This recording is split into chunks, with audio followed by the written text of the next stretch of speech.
બનાસકાંઠા જિલ્લાના વિભાજનનો વિરોધ નવસારી પહોંચ્યો। બનાસકાંઠા જિલ્લાના વિભાજનનો વિરોધનો હવે બનાસકાંઠાની બહાર પણ પ્રસરી ગયો છે। ધાનેરા તાલુકાના વિરોધનો રેલો નવસારી સુધી પહોંચી ગયો છે।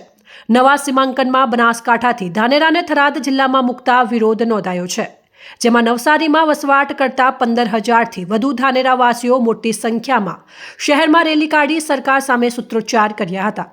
નવસારી જિલ્લામાં રહેતા મોટી સંખ્યામાં ધાનેરાવાસીઓએ બુધવારે સરકાર સામે બનાસકાંઠા જિલ્લાના વિભાજનના નિર્ણયનો સખત વિરોધ કરતા શહેરના ફુવારા વિસ્તારમાંથી એક રેલી યોજી હતી, જેમાં મોટી સંખ્યામાં લોકો જોડાયા હતા। લોકોએ રેલી સ્વરૂપે નવસારીના જિલ્લા કલેક્ટર કચેરીએ નિવાસી કલેક્ટરને આવેદનપત્ર આપી પોતાની રજૂઆત કરી હતી।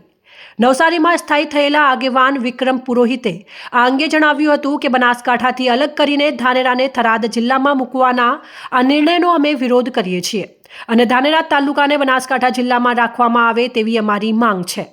સરકારે જે નિર્ણય કર્યો છે તેમાં લોકોની મુશ્કેલીઓમાં વધારો થઈ શકે છે, જેનું ધ્યાન સરકારે રાખ્યું નથી। તેમણે ઉમેર્યું હતું કે સરકારે ધાનેરાના વિદ્યાર્થીઓ, વેપારીઓ અને અન્ય લોકો પાલનપુરથી સીધા કનેક્ટ છે અને પાલનપુર જવા આવવા માટે સીધી કનેક્ટિવિટી છે, સાથે લોકોને અનુકૂળતા પણ રહે છે। જો ધાનેરા તાલુકાને થરાદ જિલ્લામાં મૂકવામાં આવે તો લોકોએ ઘણી બધી મુશ્કેલીઓનો સામનો કરવાનો વારો આવશે, કારણ કે થરાદ જવા માટે કનેક્ટિવિટી પણ ઓછી છે અને કોઈ પણ કામ અર્થે ગયા હોય તો સાંજ પડતા રિટર્ન આવવું ઘણું મુશ્કેલ બને છે।